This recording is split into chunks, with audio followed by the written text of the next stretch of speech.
Facebook ad বন্ধ করলেই problem solve হবে না, কারণ প্রবলেম অন্য জায়গায়। অনেকেই ভাবে ফেসবুক অ্যাড কাজ করে না, অ্যাড বন্ধ করে দেয়। কিন্তু আসল প্রবলেম হচ্ছে আপনি জানেন না কোন ডাটা দেখে বুঝবেন আপনার বিজনেসে আসলে কোথায় সমস্যা। তাই র্যান্ডম ডিসিশন, র্যান্ডম চেঞ্জ, অবশেষে লস। সলিউশন মার্কেটিং গেস করার জিনিস না, মার্কেটিংয়ের ডাটা দেখে ডিসিশন নিতে হয়। যেমন সিটিআর কম, আপনার হুক উইক। সিটিআর ভালো কিন্তু সেল নাই। অফার বা ল্যান্ডিং পেজ প্রবলেম, ফ্রিকোয়েন্সি বেশি, তাহলে বুঝতে হবে আপনার অ্যাড বারবার দেখে মানুষ বিরক্ত হচ্ছে। রোয়াস কম, তাহলে বুঝতে হবে আপনার প্রফিট না, লস চলতেছে। বেশিরভাগ সময় প্রবলেম কিন্তু অ্যাডসে থাকে না, প্রবলেম থাকে আপনার সিস্টেমে। তাই র্যান্ডমভাবে অ্যাডস বন্ধ না করে আগে ডাটা বুঝুন।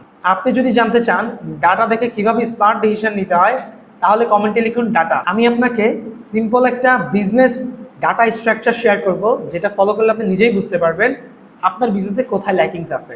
নিয়মিত এমন বিজনেস রিলেটেড টিপস পেতে আমাদের পেজটি ফলো করতে পারেন, অথবা আমাদের ইউটিউব চ্যানেলটি সাবস্ক্রাইব করতে পারেন।